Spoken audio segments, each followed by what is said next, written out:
नमस्कार मित्रांनो, हजारेज न्यूटन क्लासेसमध्ये आपलं स्वागत आहे.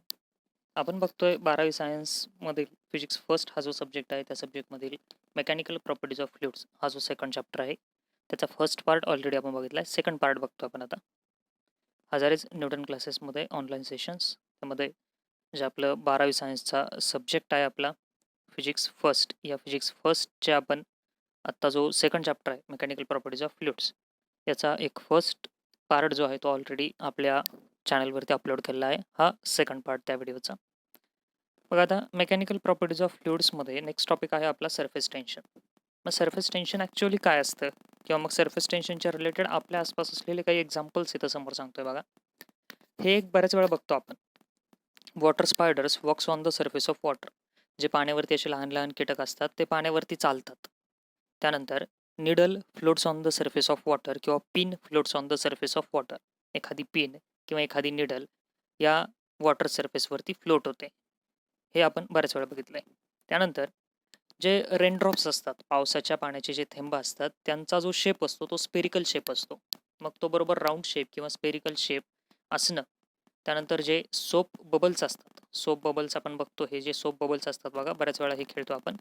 हे जे सोप बबल्स असतात यांचा शेप सुद्धा स्पेरिकल असतो. रेनड्रॉप्सचा, सोप बबल्सचा स्पेरिकल शेप असणं. हे सगळं काय आहे तर all these phenomenon are due to surface tension of water. हे जे सगळे फेनॉमेनॉन बघितले की वॉटर स्पायडर्स पाण्यावरती चालतात, त्यानंतर एखादी निडल, एखादी पिन पाण्यावरती फ्लोट होते, रेनड्रॉप्सचा स्पेरिकल शेप, सोप बबल्सचा स्पेरिकल शेप, हे सगळे काय आहेत तर all these phenomenon are due to surface tension. हे सगळं जे होतं ते सरफेस टेन्शनमुळे होतं. कुणाचं? वॉटरचं. मग आता बघा, आपल्याला बघायचं आहे molecular theory of surface tension. या मॉलिक्युलर थिअरी ऑफ सरफेस टेन्शनमध्ये बघा, to understand surface tension we need to know some terms in molecular theory that explain the behaviour of liquids at their surface. Molecular theory of surface tension समजून घ्यायला आपल्याला हे 6 पुढचे जे point आहेत ते बघायचे. ते समजले तर आपल्याला पुढं सरफेस टेन्शन समजणार आहे. बघा, सरफेस टेन्शनच्या ॲक्च्युअल कन्सेप्टकडे जायच्या आधी हे 6 पॉईंट बघायचे. त्यातला फर्स्ट आहे बघा, इंटरमॉलिक्युलर फोर्स. आता इंटरमॉलिक्युलर फोर्समध्ये 2 टाईप असतात, कोहेसिव्ह आणि अडेसिव्ह. हा फर्स्ट पॉईंट झाला. त्यानंतर सेकंड पॉईंट असणार आपल्या चॅप्टरमध्ये range of molecular force. Third point असणार स्पिअर ऑफ इन्फ्लुएन्स. फोर्थ असणार सरफेस फिल्म. त्यानंतर फ्री सरफेस ऑफ लिक्विड. आणि लास्ट असणार ह्या टॉपिकचा surface tension on the basis of molecular theory. हे 6 टॉपिक किंवा हे 6 पॉईंट आपल्याला आत्ता या व्हिडिओमध्ये, या पार्टमध्ये बघायचे. तर चला मग त्यातल्या फर्स्ट पार्टकडे जाऊ आपण, इंटरमॉलिक्युलर फोर्स. आता इंटरमॉलिक्युलर फोर्स का असतो तर त्याची पहिली डेफिनेशन येईल आपली, the force between molecules is called intermolecular force.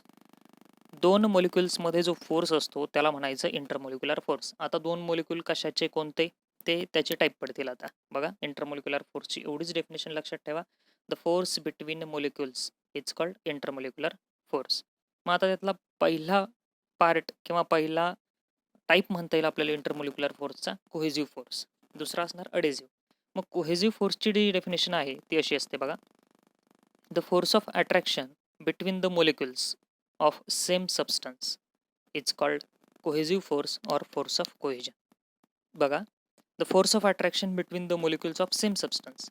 Same सबस्टन्सचे जर मॉलिक्युल असतील आणि त्यांच्यामधला फोर्स ऑफ अट्रॅक्शन जो असतो त्याला म्हणतो आपण कोहेसिव्ह फोर्स किंवा फोर्स ऑफ कोहेजन.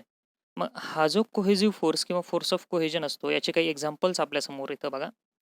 पहिलं एक्झाम्पल घेतलं आपण, 2 एअर मॉलिक्युल्स. बघा, कोहेसिव्ह फोर्सची डेफिनेशन काय, the force of attraction between molecules of same substance. इथं सेम सबस्टन्स हा वर्ड खूप इम्पॉर्टंट आहे. मग आता तो एअर हा एक सबस्टन्स झाला, त्याचे 2 मॉलिक्युल घेतले, त्यांच्यामध्ये असलेला फोर्स कोहेसिव्ह फोर्स. त्यानंतर 2 वॉटर मॉलिक्युल्स. वॉटर हा एक सबस्टन्स झाला, त्याचे 2 मॉलिक्युल घेतले आपण, त्या दोघांमध्ये असणार कोहेसिव्ह फोर्स. त्यानंतर गोल्ड हा एक सबस्टन्स घेतला आपण, त्याचे 2 मॉलिक्युल, त्या दोघांमध्ये असणार कोहेसिव्ह फोर्स. मग कोहेसिव्ह फोर्स लक्षात घ्या, कोहेसिव्ह फोर्स असतो एखाद्या सबस्टन्सच्या 2 मॉलिक्युलमधला फोर्स. आणि सबस्टन्स, ते जे मॉलिक्युल घेतो आपण ते दोन्ही एकाच सबस्टन्सचे मॉलिक्युल असले पाहिजे. मग आता याच्यात पुढचे पॉईंट आपल्याला असे कन्सिडर करायचे आहेत बघा. आपला जो सॉलिड असतो त्या सॉलिडचा जो शेप असतो तो कोहेसिव्ह फोर्समुळे असतो बघा, एक फिक्स शेप असतो त्याला. बघा, फर्स्ट पॉईंट आपण असा लिहिला, cohesive force is strongest in solids. Cohesive force हा सॉलिडमध्ये स्ट्रॉंगेस्ट असतो अँड विकेस्ट इन गॅसेस. गॅसेसमध्ये वीक असतो तो. This is a reason why solids have definite shape and gases do not. सॉलिड्सला डेफिनाईट शेप असण्याचं रिझन काय, तर त्यांच्यामध्ये असलेला स्ट्रॉंग कोहेजिव्ह फोर्स.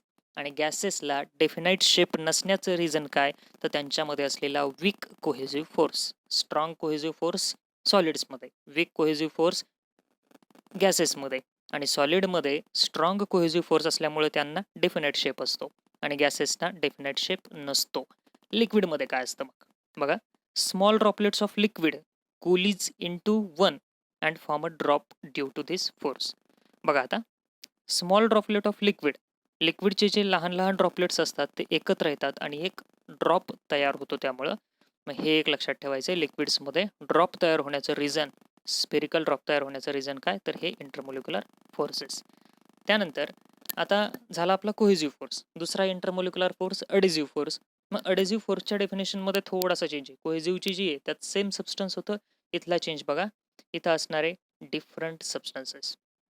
बघा अडेझिव्ह फोर्सची definition, the force of attraction between the molecules of the different substances is called adhesive force or force of adhesion. बघा, the force of attraction between the molecules of different substances is called adhesive force or force of adhesion. इथं फक्त substances कसे आहेत, difference. जर examples बघितले आपण, बघा examples बघता येतील आपल्याला. मग एक्झाम्पल्समध्ये आता काय करणार, आपण वेगवेगळे मोलिक्युल घेणार, वेगवेगळ्या सबस्टन्सेसचे, डिफरंट सबस्टन्सेस. पहिलं एक्झाम्पल दिले बघा, one air molecule and one water molecule. Air आणि वॉटर हे डिफरंट सबस्टन्सेस, त्यांच्या एका मोलिक्युलमध्ये असलेला जो फोर्स ऑफ अट्रॅक्शन असणार तो कोणता, अडेझिव्ह फोर्स. त्यानंतर one air molecule and one gold molecule, one water molecule and one gold molecule. Different सबस्टन्सेसच्या मोलिक्युलमध्ये जो इंटरमोलिक्युलर फोर्स असतो त्याला म्हणतो आपण अडेझिव्ह फोर्स. हे झाले इंटरमोलिक्युलर फोर्सचे दोन टॉपिक.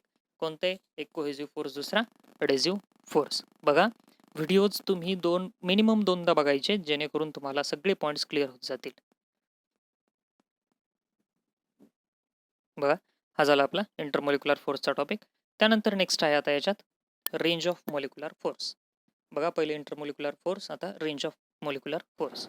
मग रेंज ऑफ मोलिक्युलर फोर्सची डेफिनेशन काय आहे, तर the maximum distance from a molecule up to which the molecular force is effective is called range of molecular force. बघा परत एकदा, the maximum distance from a molecule up to which the molecular force is effective.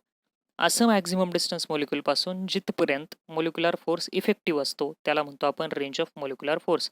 मग एक इथं असं construct करू, हा एक मोलिक्युल घेतला आपण, ह्या मोलिक्युलपासून हे जे समोर दिसतंय आत्ता बघा, आपण हे सगळ्या बाजूला काय करणार, याच्यात ड्रॉ केलं असं. मग हे जे ड्रॉ केलंय एवढं डिस्टन्सपर्यंत काय समजायचं, मोलिक्युलर फोर्स इफेक्टिव्ह आहे. मग हे जे डिस्टन्स आहे त्याला आपण नाव दिलं समजा इथं आर.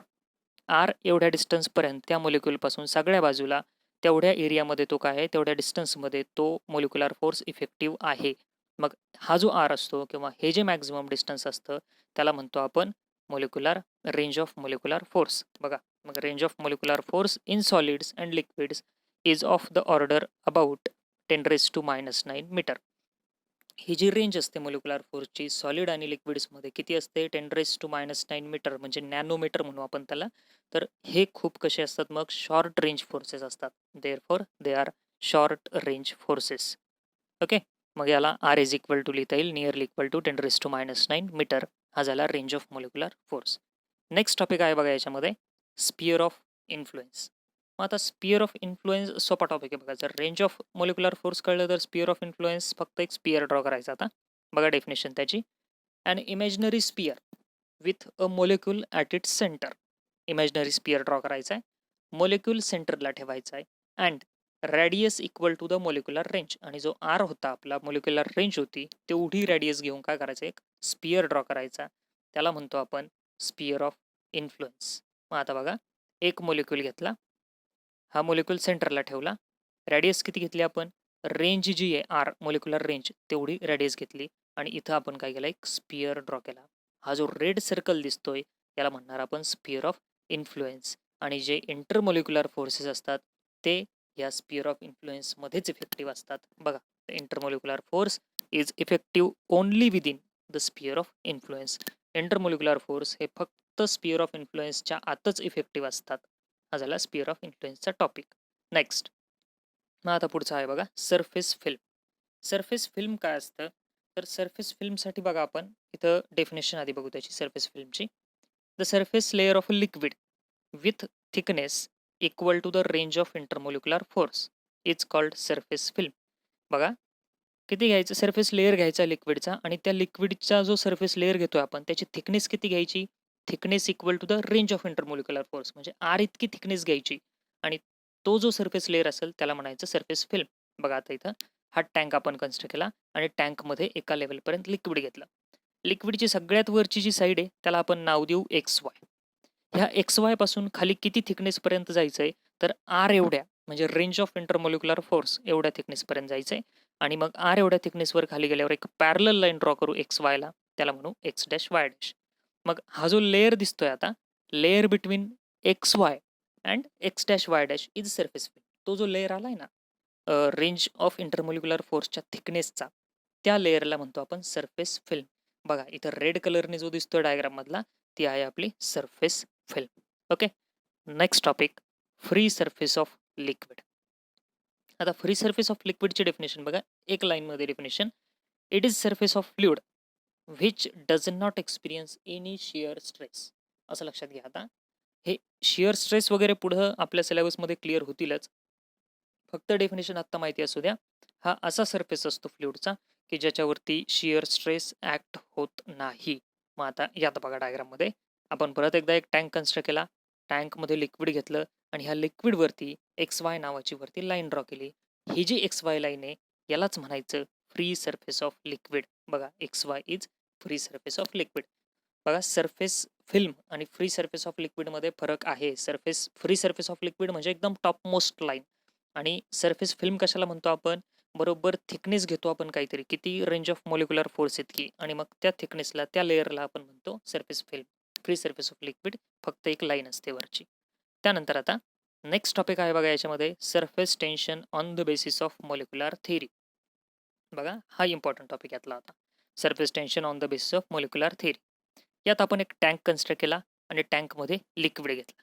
लिक्विड घेतल्यानंतर आता बघा टँक घेतलाय लिक्विड घेतलंय आणि फर्स्ट पॉईंट बघा X Y is free surface of liquid and X dash Y dash is inner layer parallel to X Y at distance equal to R.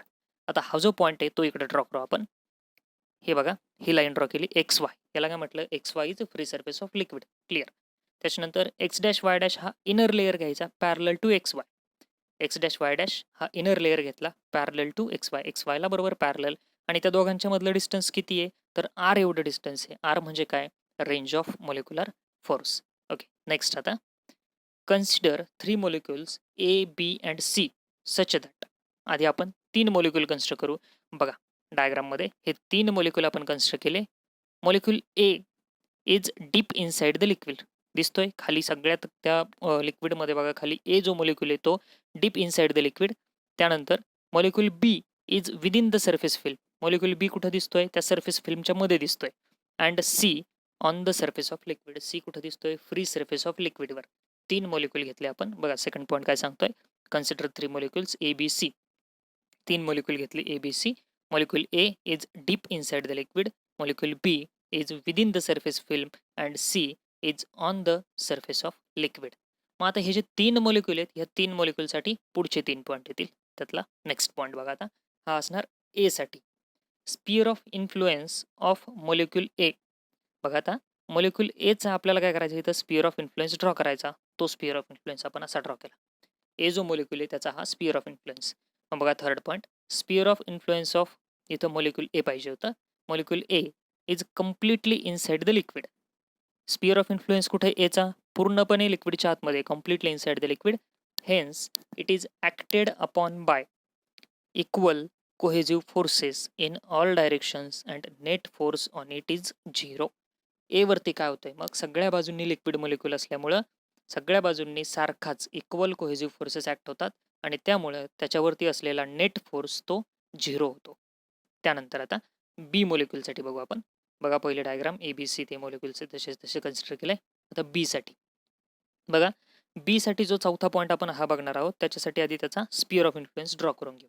हा झाला बी मोलिक्युलचा स्पियर ऑफ इन्फ्लुएन्स. मग आता point बघा large part of sphere of influence of B is inside the liquid दिसतंय. Sphere of influence जो बीचा आहे त्याचा लार्ज पार्ट लिक्विडमध्ये, पण त्याचा थोडासा पार्ट कुठे आहे, एअरमध्ये. वरती एअर मीडियम आहे समजा, तर एअरमध्ये थोडासा पार्ट गेलाय. मग आता पुढे बघा, due to this strong downward cohesive force acts on the liquid. मग वरती अडेझिव्ह फोर्स असणार एअरमुळं, तो अडेझिव्ह फोर्स खूप कमी असणार, निग्लिजिबल असणार, पण जो कोहेसिव्ह फोर्स आहे खालच्या लिक्विडमुळे तो जास्त असणार. मग त्यामुळं काय होतं, as a result molecule B gets attracted inside the liquid. Molecule B काय होतो, लिक्विडच्या आतमध्ये अट्रॅक्ट केला जातो. मग आता राहिला मॉलिक्यूल सी. बघा, ए वरती कोणताच फोर्स नव्हता, बी वरती कोणता फोर्स आहे, बी खाली ओढला जातोय. आता सी साठी बघू. बघा, सीचा आपण काय करू, स्पिअर ऑफ इन्फ्लुएन्स ड्रॉ करू.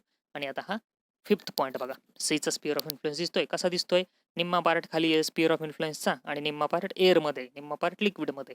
मग आता बघा पाचवा point, half part of sphere of influence of molecule C is in liquid. सीचा हाफ पार्ट लिक्विडमध्ये and half part is in air, आणि अर्धा पार्ट एअरमध्ये.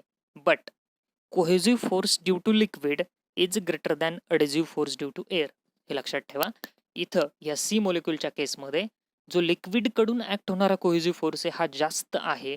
कशाच्या कंपॅरिझनमध्ये, वरच्या एअरकडून ऍक्ट होणाऱ्या अडेझिव्ह फोर्सच्या कंपॅरिझनमध्ये. म्हणजे वरचा अडेझिव्ह फोर्स कमी आहे, खालचा कोहेसिव्ह फोर्स जास्त आहे. मग काय होणार, as a result molecule C gets attracted inside the liquid. Molecule C सुद्धा लिक्विडच्या आतमध्ये ओढला जातो.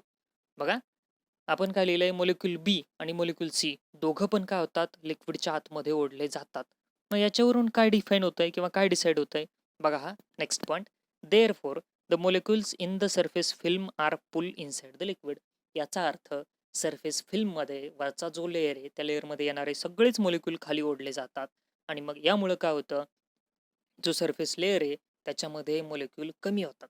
This minimises total number of molecules in the surface film.